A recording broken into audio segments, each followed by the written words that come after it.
I'm Jason here at Cavallaro Media, and let's talk about the difference between Meta ads and Google ads. Okay, let's go. So Meta is essentially Facebook and Instagram, as well as WhatsApp.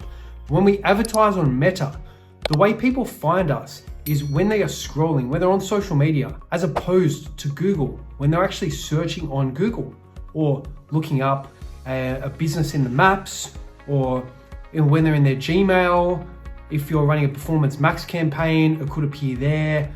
There are all sorts of different platforms with Google, as there are with Meta. So the main difference is how people will come across your ads.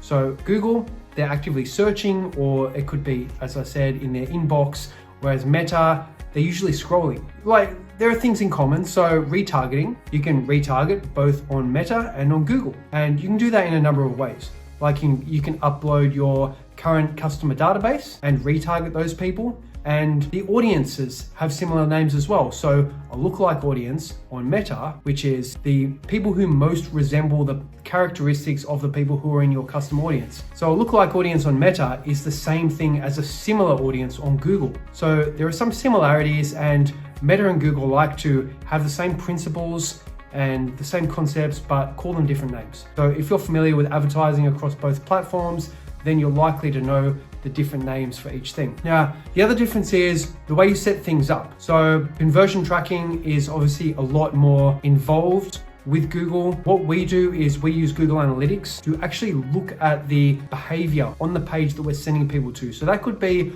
your website, it could be a landing page, but we always like to create a custom landing page, unless there's some reason why not. But for us, a custom landing page works the best. We can design it. We know what works for specific industries. The difference there is that the conversion tracking, we can track certain conversions that happen on that page. And with Meta, the way we set it up personally, we set up an instant form. So people fill out the form, fill out all the custom questions that we're asking, the same as they would on the Google landing page, but we keep people on Facebook and Instagram. And we find that that works the best, because when we have compared it with web conversions with Meta, the instant forms have far outperformed the web conversions. So that's just something to note if you're going to run the ads yourself. And another major thing, the difference between Meta and Google is with Meta, there's so much visual appeal.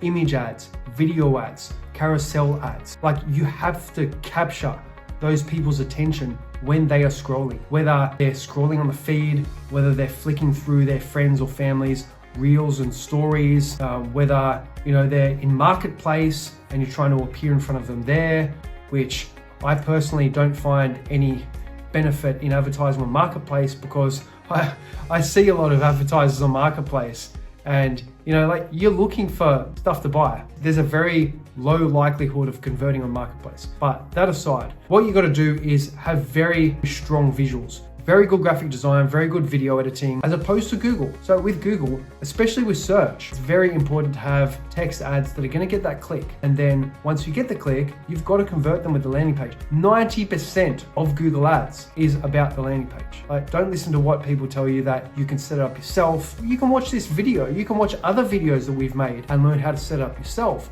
But at the end of the day, if you don't have a high converting landing page, or if you're trying to send the traffic to your website, then it's going to cost a lot of money. That's the thing. Like, people think they can set it up themselves, which, sometimes they can, especially with Facebook ads. But usually I find that when people have come to us after they've tried to do it themselves, or pay someone overseas and get it done really cheaply, they usually come to us and say, like, we got leads, but they were really low quality, or they didn't pick up the phone, they were just shopping around. Like, all these sorts of excuses that these leads have. I didn't fill out the form is a classic one.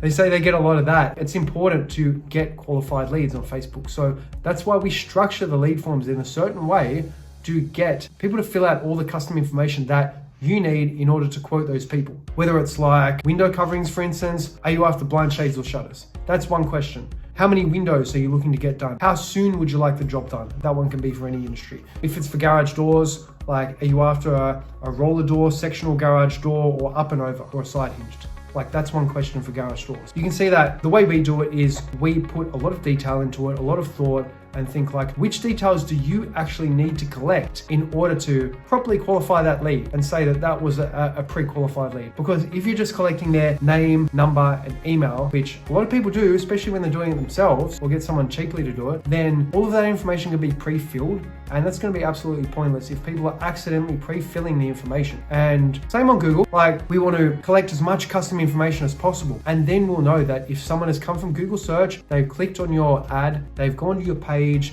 and then clicked get quote, filled out all the information in the form, all the custom questions we're asking, then they're going to be much more qualified than if we're just asking for name, number, and email. Those are some of the differences between Meta advertising and Google advertising. A lot of similarities, a lot of differences. And yeah, if you need any more information on that, or you want me to further elaborate in another video, then don't hesitate to please leave a comment or send us a DM. And if you like this video, please don't forget to like, subscribe, and hit that notification bell so you don't miss any future content. Thank you. Okay, let's go.